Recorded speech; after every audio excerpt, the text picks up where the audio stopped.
semuanya, perkenalkan nama aku Arista. Jadi aku di sini yang akan menjelaskan materi praktikum DAP pada bab 1, yaitu pengenalan bahasa asing. Di bab 1 ini pertama itu ada bahasa pemrograman. Bahasa pemrograman itu ada 4. Yang pertama itu bahasa mesin. Bahasa mesin itu apa? Bahasa pemrograman yang instruksinya itu menggunakan kode-kode biner. Contohnya 01, 01. Terus yang kedua itu ada bahasa tingkat rendah. Bahasa tingkat rendah itu apa? Bahasa tingkat rendah itu bahasa pemrograman yang instruksinya itu menggunakan bahasa assembly. Contohnya itu seperti MOV, terus SUB, dan sebagainya. Lalu yang ketiga ada bahasa tingkat menengah. Bahasa tingkat menengah itu bahasa pemrograman yang bakal kita jalani nanti di praktikum-praktikum selanjutnya. Contohnya itu ada bahasa C. Terus yang terakhir itu bahasa tingkat tinggi, bahasa komputer yang bahasa pemrogramannya itu mendekati bahasa manusia. Contohnya itu misalnya ada Java, C++. Nah, untuk urutan bahasa pemrograman ini dari atas ke bawah itu dia eksekusinya semakin lambat, tapi dia makin mudah untuk dipelajari karena bahasa tingkat tinggi itu mendekati bahasa manusia. Tetapi untuk pengeksekusiannya semakin atas dia akan semakin cepat karena makin mendekati bahasa mesin. Terus untuk kita ini akan belajar bahasa C. Bahasa C sendiri itu memiliki keunikan.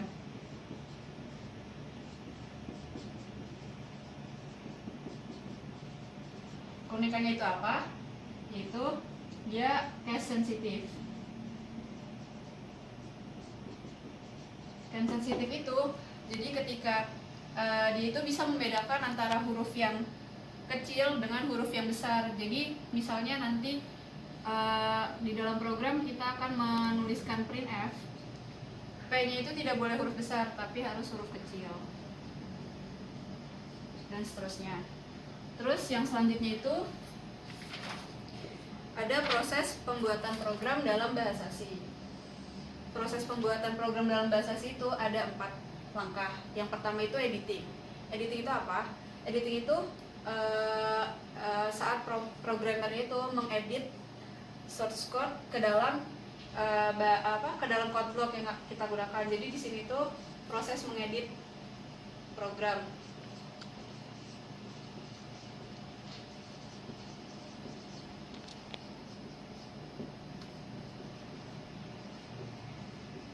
Terus yang selanjutnya itu ada compiling.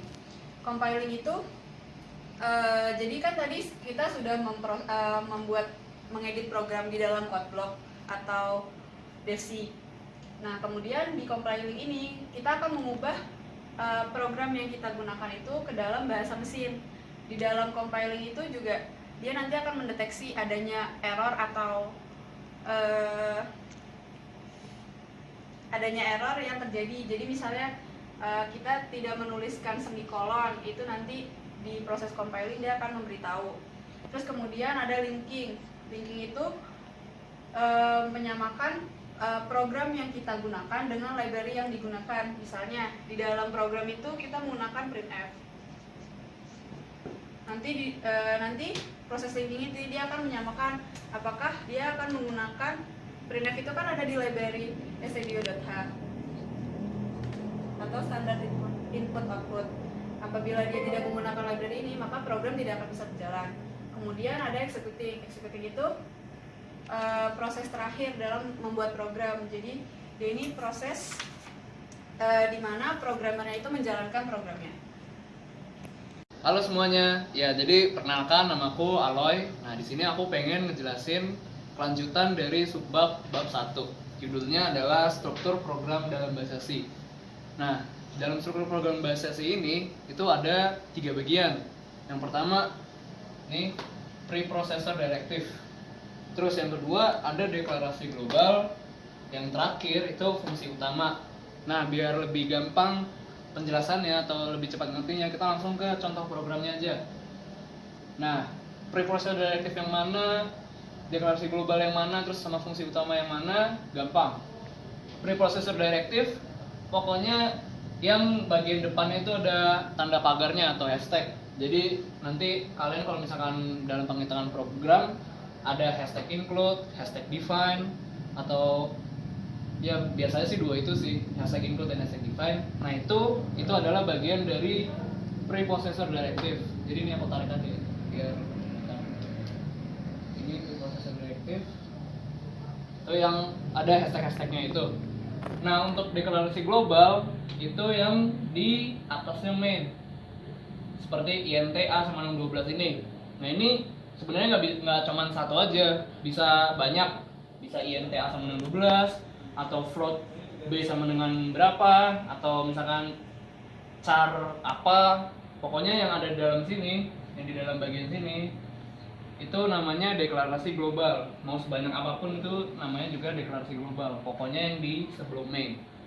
Nah untuk yang fungsi utama itu ada di int main. Main sendiri kan bahasa Indonesianya kan fungsi utama kan, main kan utama.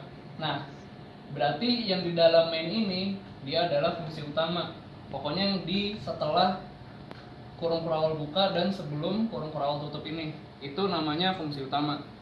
Jadi dari sini ini fungsi utamanya yang dari sini sampai yang intinya ya di dalam fungsi main itu sendiri sih.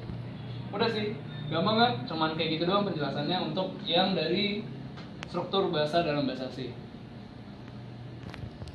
Satu. Nah oke. Nah tadi kan udah subbab yang sebelumnya. Kita lanjut ke subbab yang selanjutnya, yaitu input dan output. Nah input dan output ini gampang. Ya kayak input dan output biasa. Input dan output itu dalam program bahasa C dia berada di library stdio.h. Ini maksudnya standar input output. Nah itu pokoknya kalian kalau misalkan mau pakai printf, scanf itu harus menginclude atau menyediakan library dari stdio.h. Itu wajib, soalnya kalau enggak ntar nggak bisa dikompil atau ntar jadinya error. Nah itu untuk sintaks dari printf atau scanf itu bisa kalian lihat di modul praktikum kalian masing-masing, ada di situ. Nah untuk contohnya misalnya kayak gini, misalkan kan hashtag include stdio.h, nah terus int a bla bla bla bla, ini kurang titik koma, terus int main printf nilai a. Ya printf biasalah, dia ntar keluarnya ya mengeluarkan hasilnya ini. Tapi karena ini aku masukinnya dia int, maka nanti hasil keluarannya ya cuman 12 aja. Soalnya dia nggak bisa membaca nilai desimal. Nah nanti ada penjelasannya selanjutnya bagaimana cara menunjukkan nilai desimal. Oke, untuk scanf nya contohnya kayak gini, misalnya printf nilai a, terus aku kasih lagi di sini misalkan int b, ini scanf persen b tanda dan atau ampersand b, terus titik koma, terus ini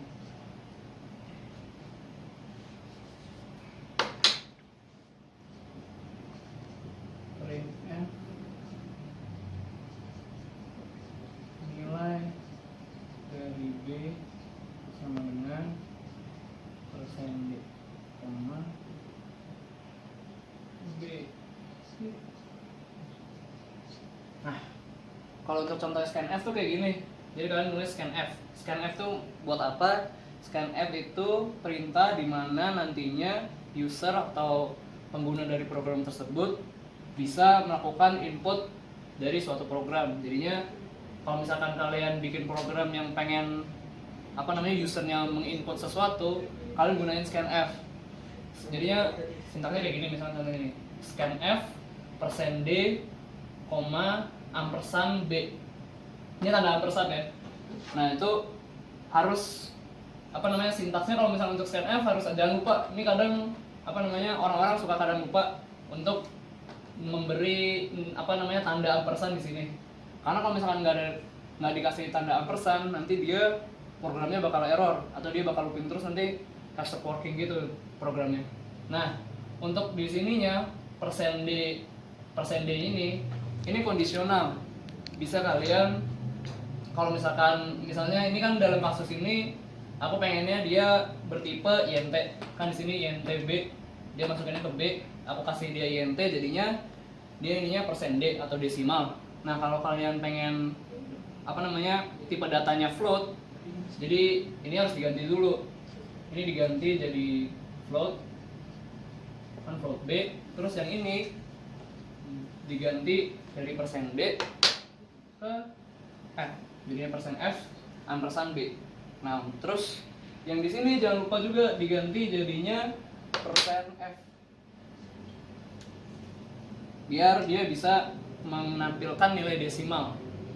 Jadinya scanf %f ampersand B, nilai dari B adalah ya nilai yang kita masukkan tadi. Nah, oke. Itu penjelasan untuk scanf dan printf. Selanjutnya ada di dalam program bahasa C ini ada yang namanya karakter white space. Nah, karakter white space itu apa? Dia ya kayak blank space gitu atau tempat kosong, white space. Jadi misalnya contohnya kalau white space itu nih kayak printf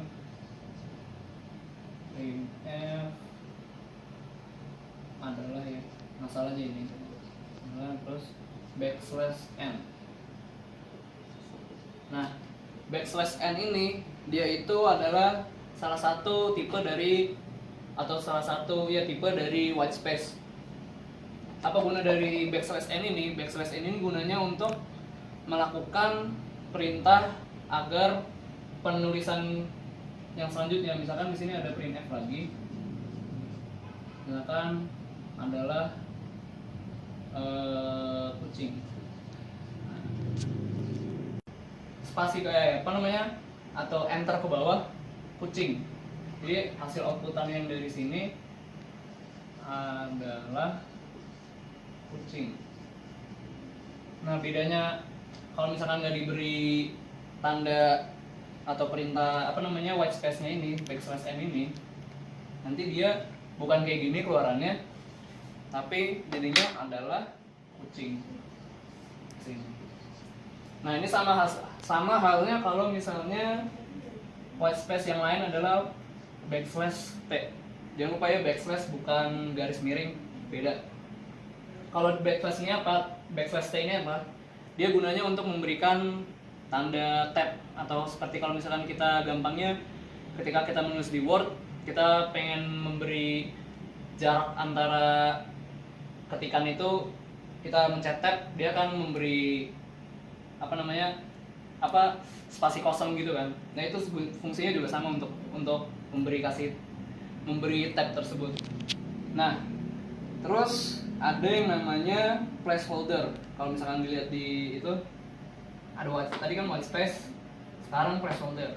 Nah, placeholder itu kayak gimana? Contohnya ini aku hapus aja semua yang ini biar gampang.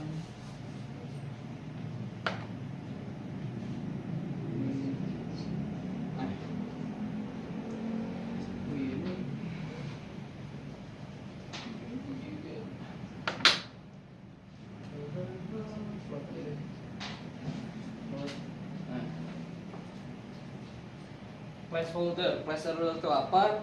Kalian kalau misalkan pengen lihat sintaksnya itu ada di modul kalian. Sintaksnya itu seperti itu: percent filled with titik precision spasi tipe karakternya apa. Nah, ini aku jelasin biar gampang kalau misalkan kalian pusing. Misalkan kita punya variabel A nilainya 12,353256. Tipe datanya, oh ini A ya, jadi harus diganti ini. Bisa float. Nah, A, float A. Kan dia desimal soalnya. Jadi aku ganti ke float. Float A sama dengan 12,3256. Nah, di sini printf nilai A. Nah, gunanya placeholder ini di mana? Ketika kita pengen, misalnya aku pengen nilai ini cuman keluar 2 angka di belakang koma, maksudnya sampai 2 angka di belakang koma. Gampangnya kayak gini. Ini di dulu. Kan 2 angka di belakang koma kan berarti sampai 3 sama 2 ini kan. Nah, kalau misalkan lihat di sintaksnya, field weight itu apa? Misalkan aku tulisnya 5 titik 2 terus tipe data kan. Ini bunga A. Nah, misalkan aku tulisnya kayak gitu. Kalau misalkan aku tulisnya kayak gini, ini keluarnya adalah 5 ini yang di depan, kan dibilangnya field weight. Field weight itu apa? Gampangnya dia kayak kotak-kotak. Jadi misalkan ada 5, ini kan 5. Jadi kotaknya ada 5. 1 2 3 4 5. Nah, terus dot. Nah, yang 2 ini sesuai sama sintaksnya dia precision atau ketepatannya. Jadi maksudnya apa? Dia 5 box atau 5 kotak sampai ketepatannya 2 angka di belakang koma. Jadi titik 2 ini dia kayak menentukan sampai berapa angka di belakang koma yang kita pinginkan. Jadi kalau misalkan ini kan udah titik 2 terus F. Nah, caranya mengisinya gimana? Dalam kotaknya ini nilainya ini 12,3256. Dia sampai 2 angka di belakang koma, berarti sama sampai 32 ini. Dia ngisinya 23,21. Nah, gitu. Jadi dia ngisinya dari belakang 23,21. Nah, tapi ini jangan lupa kalau di program bahasa C sama kayak matematika biasa, ini kan 5 dia. Dia kalau misalkan dibikin sampai 2 angka di belakang koma aja, berarti dia dibulatkan ke atas. Jadi yang tadi ini 2, karena dibulatkan sampai 2 angka di belakang koma, dia jadinya di sini 3. Jadinya hasilnya nanti kalau kalian coba di sini keluarnya 12,33. Nah, tapi kalau menurutku sih yang di depan ini dia itu cuman kayak, kalau misalkan ini kita ganti ini ya. Nah, ini ketika kita ganti 6 deh atau 7. Kalau misalkan 7 kan berarti dia nambah kotaknya di depan nambah 2. Karena kan tadi ngitungnya kan 1 2 3 4 5 6 7. Nah, terus pengisian kotaknya kan dari belakang. Berarti 3 karena ini dibulatkan kan, cuman 2 angka di belakang koma, jadinya 3,21. Yang komanya ini juga dihitung sebagai satu karakter ya, jangan lupa. Koma 21. Terus blank. Nah, blanknya ini apa? Ya ini yang tadi yang aku bilang white space. D ini nanti pas keluarannya kalau misalnya di comment prompt, ini kan misalnya comment prompt nih. Ini ada tanda silang apa sama kotak gitu kan. Nah, ini keluarnya dia enggak, kan yang normal kan biasanya 12,33 gitu kan. Tapi karena ini ada white space 02, dia bakal keluarnya nanti agak spasi 2 kali atau agak ke tab gitu. Jadi di belakangnya ini kosong. Jadi 12,33 kayak gitu. Nah, itu contoh dari placeholder. Nah, sekarang ke yang ketiga yaitu karakter selain white space dan tanda persen yang merupakan ASCII. Nah, ini kalau misalkan kalian lihat di tabel yang ada di modul kalian. Nah, ini dimana kalian kalau misalkan pengen menentukan dia tipe datanya apa, inputannya. Dia mau float. Kalau misalkan float, misalkan di sininya float, berarti di sini juga harus sesuaiin sama float atau persen F. Kalau misalkan dia int atau integer, nilai desimal, berarti sesuai sama yang di tabelnya, dia persen D. Terus kalau misalkan bilangan pecahan atau notasi eksponen, ya berarti dia persen E. Terus kalau misalkan tadi nilai desimal, berarti persen float atau persen F. Dan seterusnya sama untuk sampai ke yang karakter. Karakter dia string sama karakter ya. Nah, kalau bedanya S sama C ini, kalau string itu dia array karakter. Jadi kalau misalkan kalian pengen nulis sebuah kalimat atau mengeprint sebuah kalimat, gunain %s. Tapi kalau misalkan nanti sesuai, nanti kalian ada cobaan listing output listing programnya itu, kalau misalkan kalian mengetes, misalkan kayak contohnya gini, misalkan mau kasih int ya, int a sama dengan 3. Nah terus pas di sini di printf nya aku kasih %c a. Nah kalau misalkan contohnya kayak gini nih, ini aku nggak sesuai sama programnya, nggak apa-apa ya. Jadi int a sama dengan 3, tapi aku pengen keluarinnya dia dalam bentuk karakter. Nah nanti yang keluar di sini kalau kalian coba, tergantung sama komputer kalian sih, akan ngebaca aslinya itu benar apa enggak. Kalau 3 ini dia bakal ngeluarinnya tanda hati gitu kalau dia karakter. Udah seperti itu, gampang. Oke ya, mungkin sekian untuk penjelasan dari input dan output. Nanti kita lanjut ke bab selanjutnya. Saya akan melanjutkan materi bab 1 terkait pernyataan, variabel, konstanta, dan typedef. Yang pertama itu ada yang disebut dengan pernyataan. Pernyataan itu apa? Pernyataan itu merupakan segala instruksi atau perintah pada bahasa C yang diakhiri dengan tanda semikolon.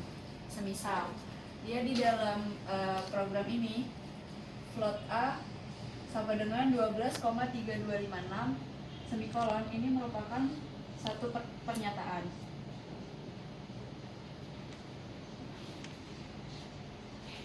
Kemudian untuk float B semikolon, ini pernyataan kedua, dan seterusnya. Jadi segala sesuatu yang diakhiri dengan tanda semikolon itu disebut dengan pernyataan. Kemudian yang kedua ada yang disebut dengan variabel.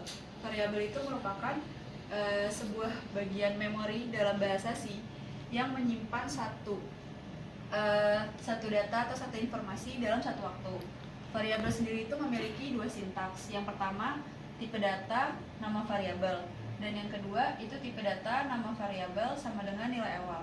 Jadi perbedaan dari kedua sintaks ini, di mana yang satu itu kita bisa memberikan nilai awal pada variabel tersebut, dan yang satu lagi kita hanya mendefinisikan nama variabel itu sendiri. Contohnya misalnya int angka. Int itu tipe datanya dan angka ini merupakan nama variabelnya. Atau jika kita ingin memberikan variabel ini sebuah nilai, maka int angka sama dengan 5. Terus yang selanjutnya itu ada yang disebut dengan konstanta. Konstanta itu merupakan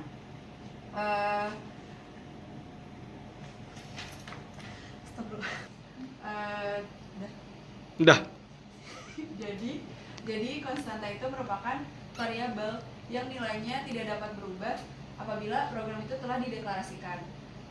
Konstanta sendiri memiliki sintaks const, tipe data, nama konstanta, dan nilai konstantanya. Atau bisa juga dengan hashtag define, nama makro, dan definisi makro. Perbedaan dari kedua sintaks ini, apabila kita menggunakan hashtag define, dia itu akan diletakkan di preprocessor direktif yang telah dipelajari di subbab sebelumnya. Sementara untuk const, tipe data, nama konstanta, dan nilai konstanta, itu dia dideklarasikannya di deklarasi global. Contohnya, misal konstanta int angka sama dengan 5, maka nilai 5 ini dia tidak akan berubah apabila program nanti telah dieksekusi. Kemudian hashtag define ini sama, tapi dia diletakkan di preprocessor direktif. Kemudian ada yang disebut dengan typedef. Typedef itu apa? Typedef itu digunakan untuk menggantikan tipe data lama dengan tipe data baru. Typedef sendiri memiliki sintaks typedef, tipe data baru. Jadi contohnya, apabila saya menuliskan typedef float angka, float ini merupakan tipe data lama.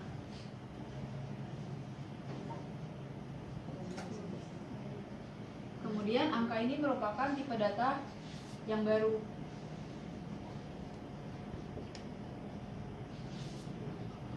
Setelah ini, angka akan menjadi tipe data baru float. Jadi ketika kita ingin mendefinisikan ayam itu sebagai float, variabel ayam itu sebagai tipe data float, maka kita hanya tinggal menuliskan tipe data yang baru yang tadi kita sudah deklarasikan menjadi angka ayam. Ini sama saja seperti float ayam. Sekian penjelasan dari bab 1.